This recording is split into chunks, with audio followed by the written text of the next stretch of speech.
this incredible Webb 500E petrol lawnmower.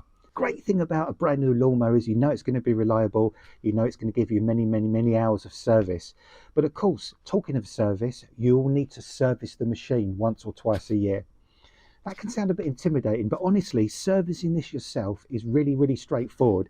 It'll give you a lot of joy and pleasure knowing you've done it. So I'm just going to run through really simple, straightforward things that you can do to keep this machine in tip-top running order. The first thing to check is the pulley cord.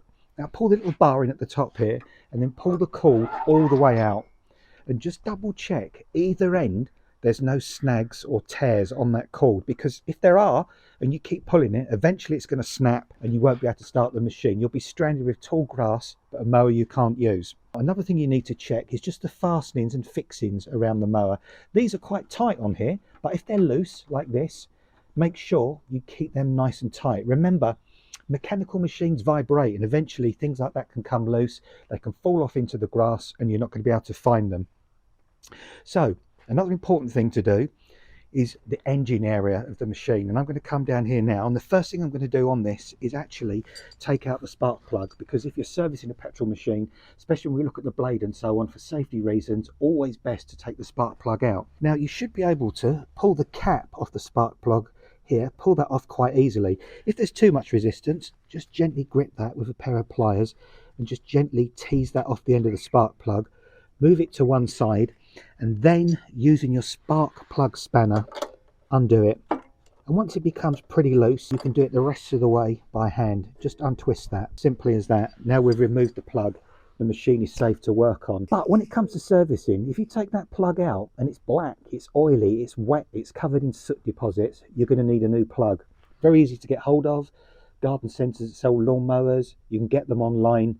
Just check that the number on the spark plug matches the new spark plug that you're buying. And a little tip, when you put it back in, don't over tighten it. Just hand tighten it to start with, then just use the plug spanner to tighten it a little bit more until you just feel that resistance building up, but don't over tighten. If you do, you can snap the top off the plug, and trying to get the last bit out of the engine is an absolute nightmare. So we're safe, we've checked the plug.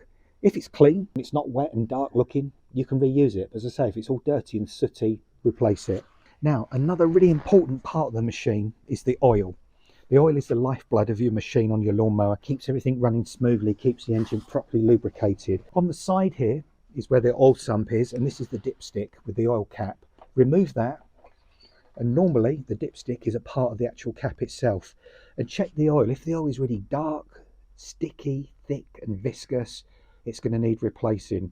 If it's like the oil we've got here, that nice kind of treacly colour, then it's fine, you don't need to replace it. All you do, very simply, is get a tray, an oil tray or some sort of receptacle, and I'll just give you an indication of what you need to do, because this has got brand new oil in, is just tilt the machine all the way to the side until the oil actually comes out into the tray. Wait till it's fully comes out.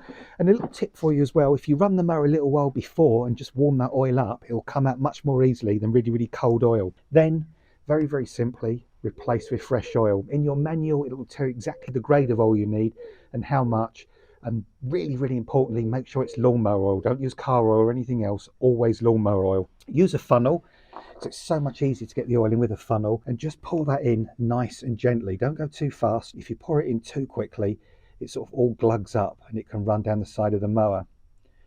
Once the oil's fully in place, just remove that, funnel back into the jug, and then put the dipstick back into the mower and just tighten that up. Now we've replaced the oil, we've got really good oil in it. It's going to lubricate that machine and keep that really happy when it's running.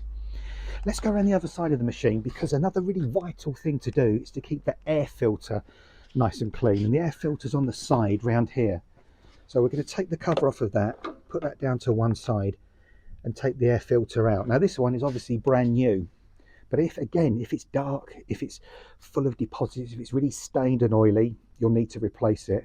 But if it's kind of like this and it's just got dust or sediment in it, but not too bad, you can just give it a little tap on the ground, or you can give it a little tap between your hands, a little blow just to get that dust out, and then you can put the air filter back in. So we're going to replace the air filter back into the side of the machine like that. Make sure that's all nice and snug in place. Push the air filter cover back onto the top. There you go, you've heard that click in place. So we've replaced the oil. We've looked at the plug and replaced the plug if necessary. We've looked at the air filter and replaced the air filter if necessary. So now we're going to come down to the bottom part of the machine, the grass box. Take the grass box off, and it's important that as time goes by that the mesh on the grass box doesn't get too clogged up with grass. If this is all really clogged up and sticky and covered in grass, it's going to cut down the suction of the mower. It's not going to throw the grass right to the back. The grass is just going to sit at the front. So periodically wash that mesh, keep it nice and clean. Use a pressure washer or a hose and just wash that and keep that nice and clean. So I'm going to put that to one side, and then we're going to look underneath of the machine. Now, it's very, very important with a petrol machine not to actually twist it all the way to that side or all the way to that side. What you actually need to do is loosen the handles, flip those handles over, and then bring the mower back like this. Lift the flap up at the back and bring the mower all the way back on itself like that. Now we can look right under the base of the machine and we can check that there's no grass build up under there, because again, if you've got masses and masses of old grass building up under there, it's going to reduce the suction, it's going to reduce the reliability of the machine. And at the same time, check the blade. If the blade's just got a few little nicks or chunks out of it, you can take that off and you can sharpen it yourself. If it's really, really damaged and looking really sad, then get a new blade, because a new blade will cut the grass really well, really sharply. It's not going to tear it, so the grass will look really healthy after you've cut it. So really, that is all you need to think about. Really straightforward, really easy to do, and it just means that you can service that machine easily yourself, save yourself money, and just give you the joy and pleasure of knowing this machine's going to keep running for year after year after year.